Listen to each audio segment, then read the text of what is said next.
Connecticut, to me, is the best team in the country. And they got a lot of weapons. They have a lot of answers. When they go small with Karabn at the 5, they're a really, really tough matchup, right? They can extend the floor. They move the ball. They have a purpose. They have physicality, they have athleticism. They're one of the elite teams in college basketball. Danny's done a great job putting those guys in position of their strengths.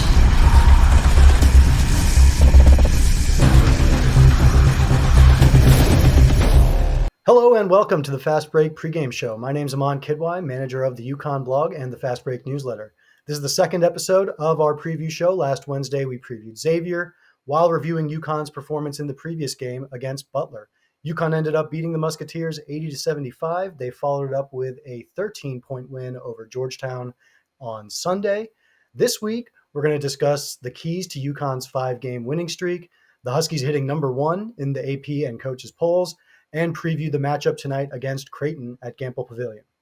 This show is a production of the Fast Break newsletter. We've got a bunch of writers and photo, video, podcast people going deep on UConn men's basketball, featuring in-depth reporting and analysis of the team, as well as some really detailed stuff on program history. This show is also a production of 22 Threads, purveyors of fine t-shirts, hoodies, hats, and other gear inspired by the Connecticut culture and lifestyle. They've got a lot of great stuff that you should check out and go buy. That's 22threads.com. So after those 2 wins last week, the Huskies are hosting Creighton at Gampel Pavilion tonight. Tip-off will be at 7 p.m. and we'll all be enjoying, not all of us, but it is $2 beer night in stores. Against Georgetown on Sunday, Alex Karaban tied a career high with 26 points as Cam Spencer added 20, and the Huskies won in a semi-comfortable fashion, as head coach Dan Hurley said. You can check out more reporting and coverage from that on the Fast Break newsletter and our podcast, the Fast Break Pod, now on iTunes. The win over Georgetown has UConn tied for first in the Big East standings with Seton Hall. Creighton sits right below the Huskies at 4-2 in a 3-way tie with St. John's and Villanova, who UConn is visiting this coming Saturday. To help us break all of this down, we're joined by Patrick Martin. Patrick is a close personal friend of Green Bay Packers running back Aaron Jones, so congrats to you. He was also at the Butler and Xavier games last week and wrote the recap of the Georgetown game on the UConn blog for us. First thing we got to talk about, Patrick, the Huskies are ranked number 1 in the country, first time since 2009. How do you feel? Did you think this day would ever come? Man, listen, when UConn beat Syracuse on February 11th, 2009, for what was then a 12th straight win, I was probably chirping my UK and Louisville fans pretty hard down in Center College of Kentucky. And I was probably saying that this was going to be, a thing for the next 4 years, that you're going to have to get used to me chirping you like this. And if you told me it would take 15 years and since the last number 1 ranking, you probably wouldn't have expected you to also tell me that there would be 3 national championships between that. That graphic that they put up during the Georgetown game, those that saw it, had Kelly Clarkson's "My Life Would Suck Without You" as the Billboard number 1 song. That's perfect for so many reasons. Number 1, it's a banger. Number 2, it was used in one of Michael Scott's from The Office happiest moments when he found out that the love of his life, Holly, had broken off his engagement. It's a great scene. I encourage you to YouTube that later. In 3, as I was walking my dog earlier, I realized you can fit 2 other Kelly Clarkson songs from her extensive catalog that are analogous to UConn right now. Since You've Been Gone, which, returning from the Big East, and Breakaway, for a win tomorrow would do for this current Huskies team in the Big East standings. So yeah, it's been a long, strange trip. Do the rankings really matter, especially AP? I don't want to wade into that water there, but for nostalgic purposes, they're fun. And let's remember, sports are supposed to be fun, even college sports. Yeah, and there's even a lot more to that. Being ranked number 1 in the AP poll, it's not about, especially early January, mid-January, it's not about the basketball accomplishment that it is or the significant meaning that it has attached to this season and its performance already. It's a sign of a great program.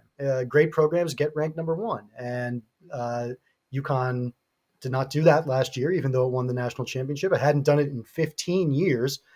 remarkable that, yeah, we did see 3 national championships in between ever being ranked number 1. So we kind of know both how important it is having not had it, but also how not important it is having seen them win 3 championships in between. At the same time, really my message to fans would be like, you don't have to feel too cool for it. You don't have to be like, I'm focused on the mission. You're not a player.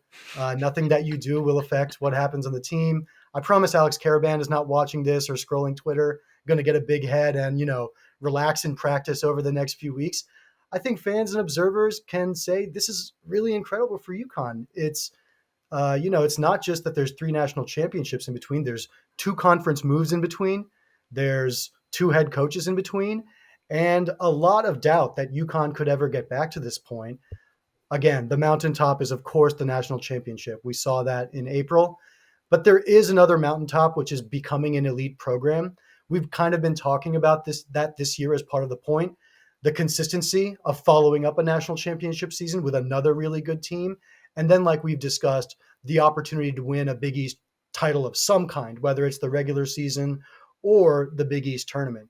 All of those are still goals to chase after. But hey, look, being number 1, you'll take it. It's great. Again, it's also like a signal for casuals, like if for a lot of people who are maybe needing to get back into the fold after taking, let's say 2016 to 2019 off as a fan, they go, oh shoot, they're number 1.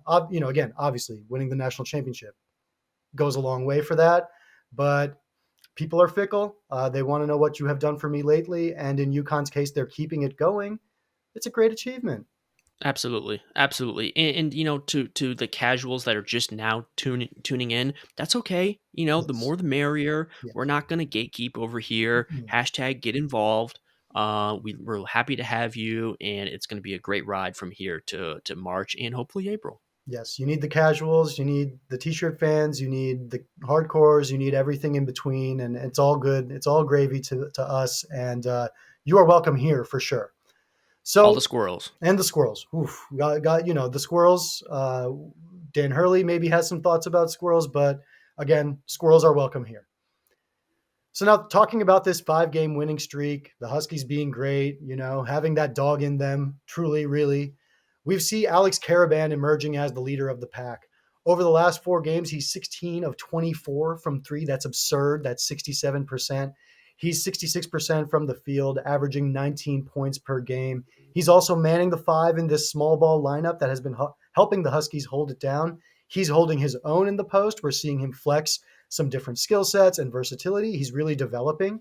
We can see that. And he's also showing his toughness. He left that Xavier game with the cut over his eye. He returned to that game, even though he needed stitches later in the evening.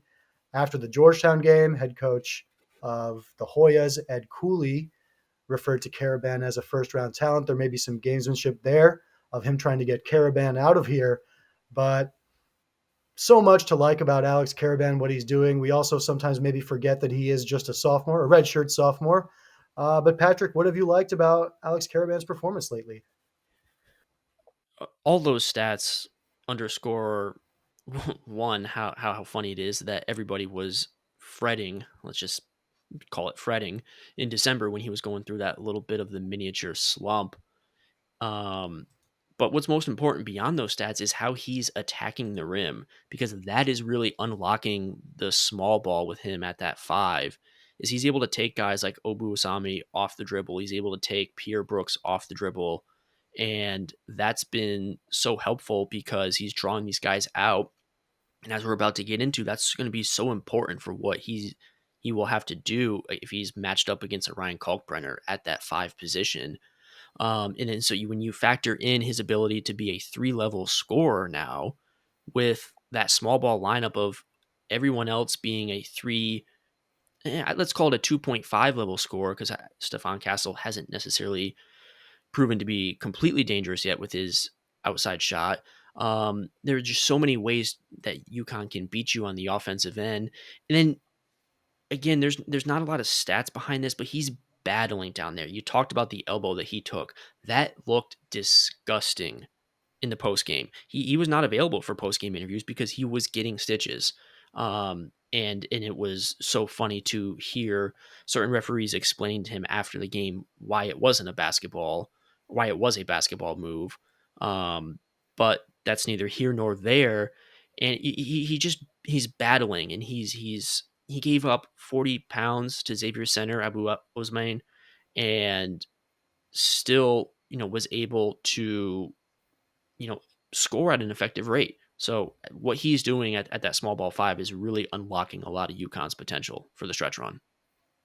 Yeah, so much to like about just what he's doing, his approach, what he brings to the team.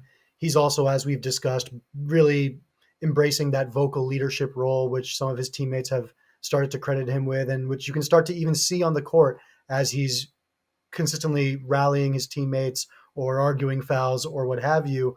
That's all kind of a piece of it too. And it's again something that we've highlighted in the past, but it's just really great.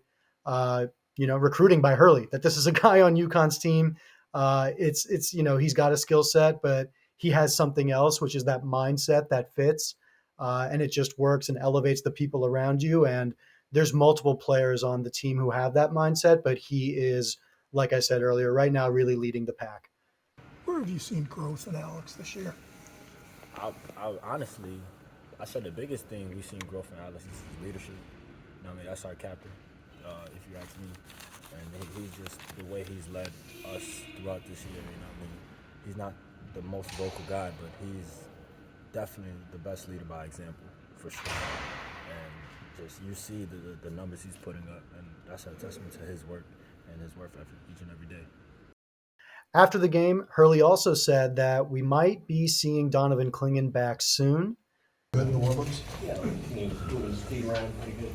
I didn't see any of the warm-up. I'm in the back hiding. He looks good. I think going into this week now, you're on the Klingan watch. To move on to the Creighton matchup, let's talk a little bit about the Blue Jays. Greg McDermott's squad is 13-4 on the season with notable non-conference wins over Iowa, Nebraska, and Alabama. Before beginning Big East play, where they started with 2 straight losses to Villanova and Marquette, before rattling off 4 straight wins of their own. They're sitting 15th in KenPom, 18th in the AP poll, and really represent UConn's strongest test since Donovan Clingan's injury. Patrick, what stands out to you about tonight's matchup? Doing my deep dive on Creighton, I saw that their head coach Doug McDermott's motto or slogan apparently is "Let it fly," which is apt for given that they've launched, I think, the most threes of any team since 2010. But letting it fly is what UConn students will have to do tomorrow against the Blue Jays with $2 Miller Lite Night. You'll recall last year, the $2 Miller Lite Night was so successful, it got a shout out from Ed Cooley in the postgame presser after UConn blew the doors off of the Friars by 17. And tomorrow, at least from an observer's perspective, is going to be a very fun social experiment to see just how much the crowd really can impact a game, because this is a very, very tough matchup for UConn. It's their first top 25 matchup since Gonzaga. And since it's probably going to be without Donovan Clingan, all eyes are, like we've said, on Ryan Kalkbrenner and how does Dan Hurley and company neutralize him. He's the back-to-back Big East Defensive Player of the Year. I know a lot of people say he's just tall, but he's not going to be just tall tomorrow.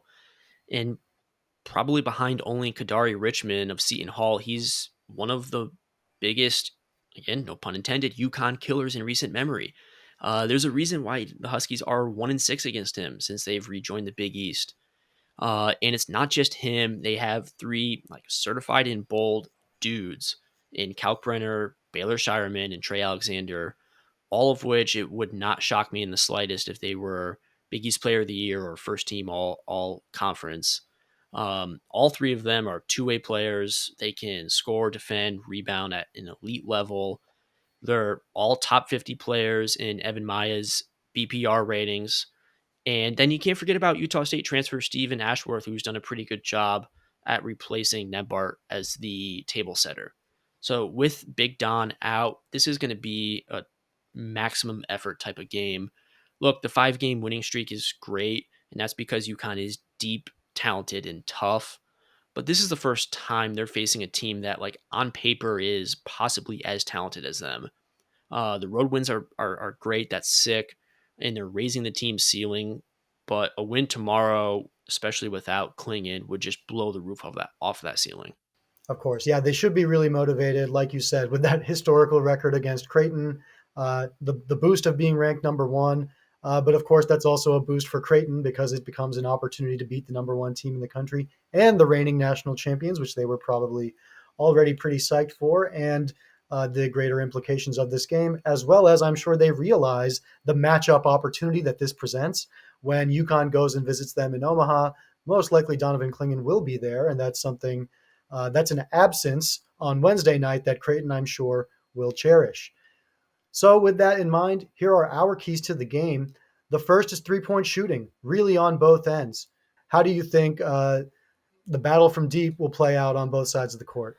What as a neutral, it's fun to watch Creighton because with the talent that those three guys have, McDermott then puts in like Mason Miller or Fran Farabello around them, who are both plus shooters, and essentially it's just run them through screen and rolls, run them through a ton of action, kind of the same way that UConn runs all of their perimeter players through sets. And it's just, if you have an open look, you again let it fly. So it's going to be an interesting matchup because the Huskies have struggled, um, especially without Klingan, at containing the dribble drive. That's not necessarily what Creighton's strengths are. They're more of find an open guy, find a mismatch, and take advantage of it. And beyond that, I think the other worry is how do you contain Kalkbrenner on the glass? He's shooting 73.5% from within 10 feet. That bumps up to 82 when he's within 4.5 feet. How do you put a body on him? And if you force a couple of these players to take some tough shots, you still have to account for him inside. I think the rebounding margin, which Creighton is second in the Big East, UConn is first. However, probably have to put an asterisk behind that because of Klingan's absence. That is going to be the ultimate deciding factor, I think. Yeah, for Kalkbrenner, for me, I think it's really about having Samson Johnson on the court as much as possible to have the close, a true big being able to D him up. I think Hurley and the staff are going to have to try and coach him on trying to keep those fouls down, maybe being a little bit conservative defensively earlier in the game just to be able to stay out there for as long as possible, because even though the four guard lineup, I'm calling it the four guard lineup because Steph Castle doesn't like us calling it the small ball lineup, so I'm workshopping new names. So when you got the four guard lineup, I think it's worked out well and done decent, but I don't know how much you want Karabn versus Kalkbrenner to be a really frequently occurring battle down low. I think it's something where you say, if it's a few minutes and it's a stretch that makes sense for UConn, and maybe it's just one or two possessions where they throw it in there, and that's the case. Maybe one or two possessions per half where that's the case. I think that's fine, but I really think Samson Johnson, and even to whatever extent we might see Yusuf Singari, to be out there just to get some minutes, be a force down low against. I'm trying to rack my head. I guess Soriano of St. John's is probably the other, really talented big man that UConn has faced without Klingan. That's kind of the shade of the matchup there for me, is maybe how important some guys like Johnson and even Singare will be, because I don't love the idea of Jalen Stewart and Karabn D'ing him up a lot. On defense, absolutely not. But I would love to see Alex Karaban bringing Kalkbrenner outside of the paint, just luring him out there. Maybe even Jalen Stewart too, who has proven to be pretty darn good at attacking the rim. Lure him out of his comfort zone in the paint and make him defend on the perimeter. We've seen the videos of how much UConn likes to get people in action and in motion. If you have to have Kalkbrenner chasing around Alex Karaban on the perimeter, that's going to be very good for UConn. And yeah, it will be a taste of UConn's own medicine with like how they used to just dump it into Klingan and Klingan would turn around and drop it into the basket. there's probably going to be a lot of that UConn fans are going to see tomorrow. But if they can just outscore them and then just hope again for enough timely misses, gang rebounding, opportunistic hustle plays, you have to hope that the crowd can kind of, get behind things and rattle the team enough to squeak one out, and then, and not foul though. And that's the other point that I think we can get to. Yep, our third key to the game is going to be the situation with fouling. Dan Hurley has really called attention to the fact that UConn is getting called for a lot more fouls than its opponents. On the other side of the court, Creighton is literally the best in the country at not doing fouls. So that's going to be certainly a piece of the matchup to watch. I think, again, we discussed it a little bit earlier with Johnson and his ability to stay on the court. It's something that could affect Alex Karaban as well. He's someone who's gotten into a little bit of foul trouble over these last few games. I think it's just going to be a matter of discipline and hoping for the best here. I'm interested to hear your thoughts on how UConn can maybe try and do its best here, knowing that the other team is good at not committing fouls, and that's something that UConn has struggled with. Well, that trio is so talented that it is a true pick your poison situation, and you might have to accept that Kalkbrenner is going to get his. Yeah, he was not very effective in his 2 games against UConn last year. I think he only combined for 21 total points. They held him to 46.7% shooting, so that's not great. And again, that's credit to Adama Sanogo and Donovan Clingan, who, he won't be facing either of those 2 guys tomorrow, but that's okay. If you let him go for 20 and 10, and that means you are then focusing on shutting down Baylor Shireman and keeping Trey Alexander from getting hot from 3, that's a win. If he walks away winning a matchup against Alex Karaban, fine, as long as they are not avoiding the stupid fouls where he gets an offensive rebound just for being 4 inches taller than everyone, and it was a last-minute effort to try to block a 7'2" guy's shot, and there's a stupid foul and there's an and one, or he's shooting 2 free throws. So it's the silly fouls where you almost have to say, okay, let him just put it in. And that's so silly to say in a preview game show, but that's just composure and not kind of letting a jacked up crowd, forcing you to play out of your own limitations. Yeah, I think it's going to be a tough matchup for UConn. That number 1 ranking on the line, as we discussed. I know the Huskies are favored, but we'll see. After tonight's game, UConn hits the road to play Villanova in Philly. That game will be on Saturday, January 20th at 8 p.m., and then they're off for 8 days before a home date with Xavier on January 28th. That's all from us, folks. Thank you all for watching.